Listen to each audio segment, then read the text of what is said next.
How long expected Jesus, born to set thy people free from our fears and sins, release us, let us find our rest in thee. സഹോദരി സഹോദരന്മാരെ, ഞാൻ Jason Chacko. നമ്മുടെ ജീവിതത്തിൽ നമ്മൾ അറിഞ്ഞിരിക്കേണ്ട ചില ആത്മീയ സത്യങ്ങൾ ഞാൻ നിങ്ങളോട് പറയാം. നമ്മുടെ ജീവിതം എന്ന് പറഞ്ഞാൽ ഈ ഭൂമിയിൽ മാത്രം ഒതുങ്ങി നിൽക്കുന്നതല്ല. ദൈവമുണ്ടോ ഇല്ലയോ എന്ന് അറിവില്ല, ദൈവത്തെ ഉണ്ടെങ്കിൽ തന്നെ ആരാണെന്ന് അറിവില്ല, അത് കഴിഞ്ഞെന്താണ് സംഭവിക്കുന്നതെന്ന് അറിയില്ല. ഇതൊക്കെ നമുക്ക് മറക്കാം.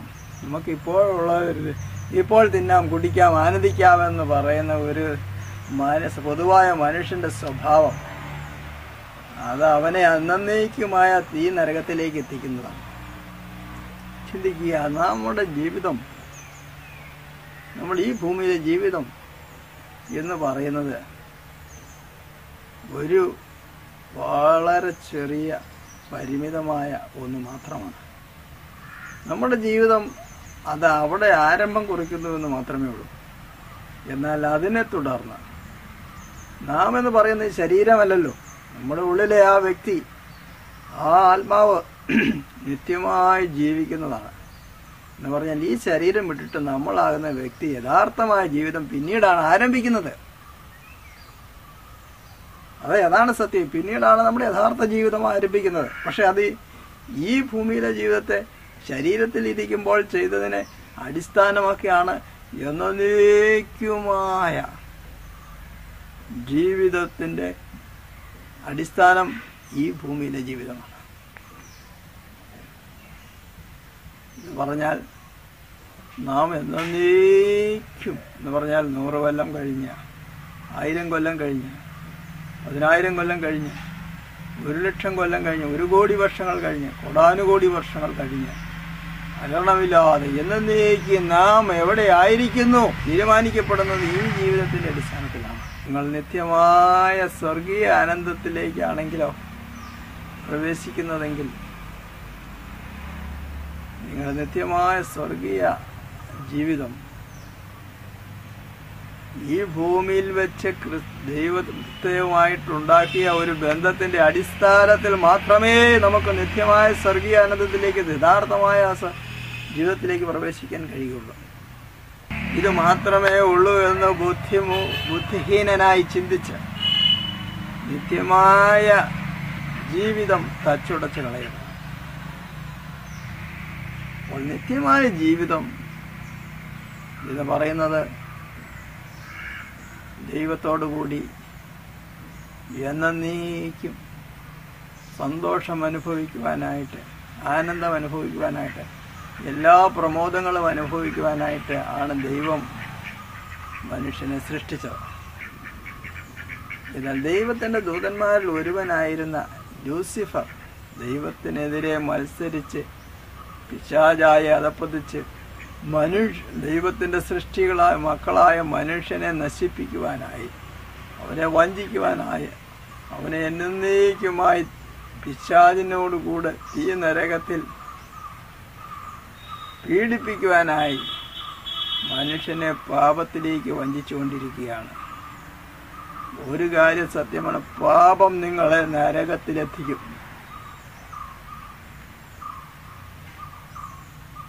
പാപം നമ്മെ നരകത്തിലെത്തിക്കും. അതുകൊണ്ട് പാപത്തിന് പരിഹാരം വരുത്തി രക്ഷ പ്രാപിച്ചില്ല എങ്കിൽ നാം എല്ലാവരും നീതിമാന്മാരായ ഒരുത്തനുമില്ല. എന്നാൽ നാം നീതിമാന്മാരാകേണ്ടിയിരിക്കുന്നു. പാപിയെ നീതിമാനാക്കുന്ന ഒരു പ്രക്രിയ ഉണ്ട്.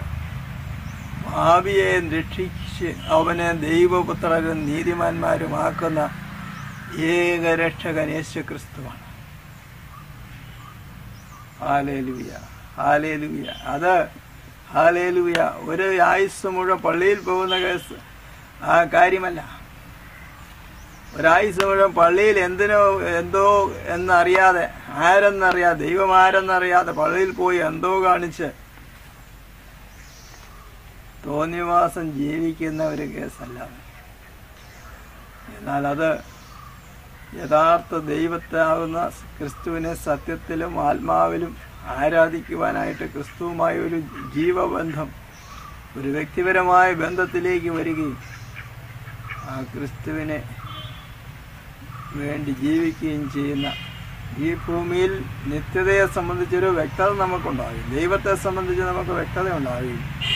നിത്യതയെ സംബന്ധിച്ച് വ്യക്തത ഉണ്ടാകും. നമ്മുടെ ജീവിതത്തിൻ്റെ ലക്ഷ്യത്തെക്കുറിച്ച് നമുക്ക് വ്യക്തത ഉണ്ടാവുകയും ഈ ഭൂമിയിൽ ആ നിത്യമായ ജീവിതത്തിന് വേണ്ടി ഒരുങ്ങുകയും ചെയ്യുന്ന ഒരു ജീവിതമാണ് ബുദ്ധിയുള്ള ജീവിതം. ചിന്തിച്ച് നോക്കുക, 100 വർഷത്തിന് ശേഷം നിങ്ങൾ എവിടെയായിരിക്കും? നിങ്ങൾ ഈ ഭൂമിയിലെല്ലാം നേടിയതിന് ശേഷം, ഈ ഭൂമി മുഴുവൻ നേടിയാലും നിങ്ങൾ 100 വർഷത്തിന് ശേഷം തീക്കകത്ത്, തീ നരകത്തിലാണെങ്കിൽ എന്ത് വിശേഷം? നിങ്ങൾ തീയിൽ കിടക്കുമ്പോൾ ഒരു തുള്ളി വെള്ളം നാവിൽ തുടിക്കാൻ കിട്ടാത്ത തീയിൽക്കകത്ത് രാവും പകലും കിടന്ന് പീഡനമേൽക്കുമ്പോൾ ഈ ഭൂമിയിൽ നിങ്ങൾ അനുഭവിച്ചത് കൊണ്ട് എന്ത് പ്രയോജനം? ഈ ഭൂമിയിൽ നിങ്ങളുടെ സ്ഥാനമാനങ്ങൾ കൊണ്ട് എന്ത് പ്രയോജനം? 100 കൊല്ലം കഴിഞ്ഞ് നിങ്ങൾ നരകത്തിലാണെങ്കിൽ 200 കൊല്ലം കഴിഞ്ഞും നിങ്ങൾ നരകത്തിലായിരിക്കും. 500 കൊല്ലത്തിന് ശേഷവും നിങ്ങൾ നരകത്തിലായിരിക്കും. 1000 വർഷത്തിന് ശേഷവും നിങ്ങൾ നരകത്തിലായിരിക്കും. 1,00,000 വർഷത്തിന് ശേഷവും നിങ്ങൾ നരകത്തിലായിരിക്കും. 1 കോടി വർഷങ്ങൾക്ക് ശേഷവും നിങ്ങൾ നരകത്തിലായിരിക്കും. കോടാനുകൂടി വർഷങ്ങൾക്ക് ശേഷവും നിങ്ങൾ നരകത്തിലായിരിക്കും. ഒരിക്കലും അവസാനിക്കാത്ത കാലങ്ങൾ നിങ്ങൾ നരകത്തിലായിരിക്കും. പിന്നെ എന്നേക്കും നിങ്ങൾ നരകത്തിലായിരിക്കും. എങ്കിൽ ഈ 30 കൊല്ലമോ 50 കൊല്ലമോ 100 കൊല്ലമോ ഭൂമിയിലെ ജീവിതത്തിൽ നിങ്ങൾ ആ നരകത്തിന് വേണ്ടിയാണ് നിങ്ങൾ ജീവിക്കുന്നതെങ്കിൽ നിങ്ങൾ എത്രയോ മൂഢനായിരുന്നു. എന്നാൽ നിങ്ങൾ സ്വർഗത്തിന് വേണ്ടി ജീവിക്കുക, ദൈവത്തിന് വേണ്ടി ജീവിക്കുക. ദൈവം നിങ്ങളെ സൃഷ്ടിച്ചത് നിങ്ങൾ ദൈവത്തോടു കൂടെ ജീവിക്കുവാനാണ്. നിങ്ങൾ നരകത്തിൽ തീക്കകത്ത് കിടന്ന് പീഡനം അനുഭവിക്കുവാനല്ല. നിങ്ങൾ സ്വർഗീയാനന്ദം, നിങ്ങൾ ഒരിക്കലും ചിന്തിച്ചിട്ടില്ലാത്ത അനുഭവങ്ങൾ, ആനന്ദങ്ങൾ അനുഭവിക്കുവാനായിട്ട് ദൈവം നിങ്ങളെ സൃഷ്ടിച്ചത്. എന്നാൽ നിങ്ങൾ ദൈവത്തിനായി ജീവിതത്തെ ഏൽപ്പിച്ചു കൊടുക്കണം. എന്നാൽ നിങ്ങളെ ദൈവം ആ സ്വർഗീയ രാജ്യത്തിൽ പ്രവേശിപ്പിക്കും. നിങ്ങൾ ഓർക്കുന്നു, നിങ്ങളുടെ മോഹങ്ങളെ അനുസരിച്ച് നിങ്ങൾ ജീവിക്കുമ്പോൾ നിങ്ങളെ മോഹിപ്പിക്കുകയും വഴിതെറ്റിച്ച് നിങ്ങളെ പാപത്തിൽ കൊടുക്കുകയും നിങ്ങളെ അതുവഴി ദൈവത്തിൽ നിന്ന് അകറ്റി നാശത്തിലേക്ക് കൊണ്ടുപോവുകയും ചെയ്യുന്ന നാശകനായ, കൊല്ലുവാനും മോഷ്ടിക്കാനും വരുന്ന പിശാചിന്റെ പദ്ധതിയാണ്. ഹല്ലേലൂയ. ലോകവും അതിൻ്റെ മോഹവും കടന്നു പോകും. അതൊഴിഞ്ഞു പോകും. ഈ മോഹം ഒഴിഞ്ഞു പോകും. ഈ സൗന്ദര്യം കടന്നു പോകും. ഭീകരമായ രൂപം ധരിച്ചുകൊണ്ട് ഭീകരജീവികളോടുകൂടെ നരകത്തിൽ ദണ്ഡിപ്പിക്കപ്പെടുമ്പോൾ എത്ര ഭീകരമായിരിക്കും അത്. എന്നാൽ ദൈവവും ഈ മോഹവും, ലോകത്തിന്റെ മോഹവും ഒഴിഞ്ഞു പോകും. എന്നാൽ ദൈവത്തിന്റെ ഇഷ്ടം ചെയ്യുന്ന മനുഷ്യൻ അവൻ എന്നേക്കും ജീവിക്കും. അവൻ എന്നേക്കും സ്വർഗീയമായ സന്തോഷത്തിൽ, ആനന്ദത്തിൽ ജീവിക്കും. മനസ്സുണ്ടോ ഈ സത്യം സ്വീകരിക്കുവാൻ? മനസ്സുണ്ടോ ആ നിത്യതയ്ക്ക് വേണ്ടി? നിത്യമായ ദൈവം നിങ്ങളെ സ്നേഹിക്കുന്നതുകൊണ്ടാണ്, ദൈവം നിങ്ങളെ അഗാധമായി സ്നേഹിക്കുന്നതുകൊണ്ടാണ് നിങ്ങൾ നരകത്തിൽ പോകാതെ സ്വർഗീയ സന്തോഷം അനുഭവിക്കാൻ വേണ്ടി ദൈവപുത്രനായ യേശു കുരിശിൽ മരിച്ചു, നിങ്ങൾക്ക് വേണ്ടി മരിച്ചത്.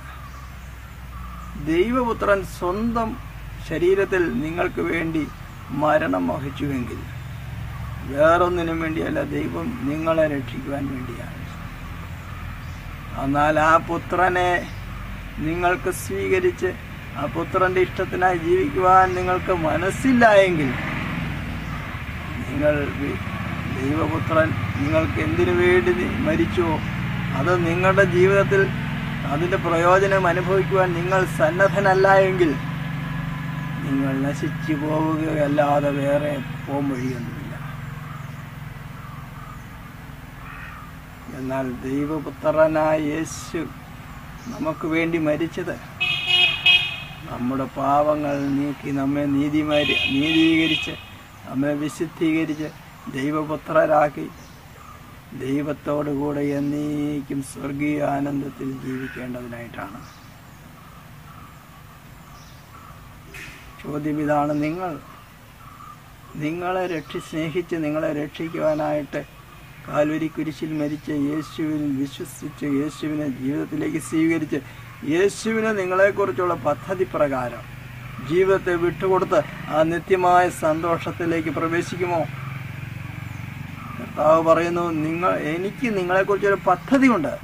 അത് നിങ്ങളുടെ നാശത്തിനുള്ള പദ്ധതിയല്ല, നിങ്ങളുടെ നന്മയ്ക്കും നിങ്ങളുടെ ഭാവിക്കും വളരെ അനുഗ്രഹീതമായ ഒരു പദ്ധതിയാണ് എനിക്ക് നിങ്ങളെക്കുറിച്ചുള്ളത്.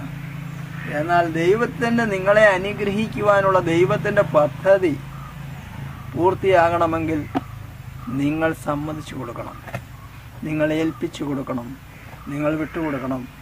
അതുകൊണ്ട് നിങ്ങളിപ്പോൾ നിങ്ങളെ രക്ഷിക്കുവാൻ, നിങ്ങളെ അനുഗ്രഹിക്കുവാൻ, നിങ്ങളെ സ്വർഗത്തിൽ പ്രവേശിപ്പിക്കുവാൻ ദൈവത്തെ അനുവദിക്കുമോ? എങ്കിൽ നിങ്ങളിങ്ങനെ പ്രാർത്ഥിക്കണം, യേശുവേ, എൻ്റെ ജീവിതം ഞാൻ സൃഷ്ടിച്ചതല്ല, എന്നെ അങ്ങ് സൃഷ്ടിച്ചതാണ്. എൻ്റെ ജീവിതത്തെക്കുറിച്ച് അങ്ങേക്ക് അതുകൊണ്ടൊരു പദ്ധതിയുണ്ട്. സൃഷ്ടാവിനാണ് സൃഷ്ടിയെ സംബന്ധിച്ചുള്ള പദ്ധതി ഉള്ളത്. ഹല്ലേലൂയ. സൃഷ്ടിക്കുന്നവന് ഒരു ഉദ്ദേശത്തിനായിട്ടാണ് ഒന്നും സൃഷ്ടിക്കുന്നത്. ക്യാമറ നിർമ്മിക്കുന്നവൻ ആ ക്യാമറ നിർമ്മിക്കുന്ന ഒരു ഉദ്ദേശത്തിന് വേണ്ടിയാണ്. ദൈവം മനുഷ്യനെ സൃഷ്ടിച്ച ഒരു പ്രത്യേക ഉദ്ദേശത്തിന് വേണ്ടിയാണ്. എന്നാൽ മനുഷ്യന് സ്വാതന്ത്ര്യം നൽകിയിരിക്കുന്നത് കൊണ്ട് അവൻ ആ നല്ല ഉദ്ദേശം സ്വീകരിക്കുകയോ തള്ളിക്കളയുകയോ ചെയ്യാം. അവിടെയാണ് അപകടം. ലോകത്തിൽ മറ്റൊരു ജരാചരങ്ങളും നരകത്തിൽ പോവുകയില്ല, മറ്റൊരു ജരാചരങ്ങളും പീഡിപ്പിക്കപ്പെടുകയില്ല. കാരണം അവർക്ക് സ്വന്തമായ ഒരു തീരുമാനമെടുക്കാനുള്ള ശേഷിയില്ല. എന്നാൽ മനുഷ്യൻ ദൈവത്തിൻ്റെ സാദൃശ്യത്തിലെ രൂപത്തിൽ സൃഷ്ടിക്കപ്പെട്ടവനായതുകൊണ്ട്, സ്വതന്ത്രമായ ഇച്ഛയോടുകൂടി സൃഷ്ടിക്കപ്പെട്ടവനായതുകൊണ്ട് അവന് നന്മയും തിന്മയും തിരഞ്ഞെടുക്കുവാനുള്ള സ്വാതന്ത്ര്യം ദൈവം നൽകിയിരിക്കുകയാണ്. കാരണം നന്മയും തിന്മയും തിരഞ്ഞെടുക്കുവാനുള്ള സ്വാതന്ത്ര്യം കൊടുത്തതിന് ശേഷം നന്മ തിരഞ്ഞെടുക്കുന്നവൻ മാത്രമേ ദൈവത്തോടു കൂടെ വസിക്കുവാൻ യോഗ്യനായി തീരുന്നുള്ളൂ.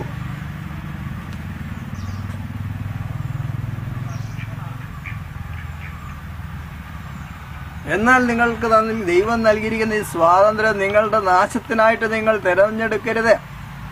അതുകൊണ്ട് ബൈബിളിൽ പറഞ്ഞിരിക്കുന്നു, നിങ്ങൾ ജീവനും മരണവും നിങ്ങളുടെ മുമ്പിൽ ഞാൻ വെച്ചിരിക്കുന്നു. എന്നാൽ നിങ്ങളുടെ നന്മയ്ക്കായി ജീവൻ തിരഞ്ഞെടുത്തുകൊള്ളുക. അനുഗ്രഹവും ശാപവും നിങ്ങളുടെ മുമ്പിൽ വെച്ചിരിക്കുന്നു. നിങ്ങളുടെ നന്മയ്ക്കായിട്ട് അനുഗ്രഹം തിരഞ്ഞെടുത്തുകൊള്ളുക.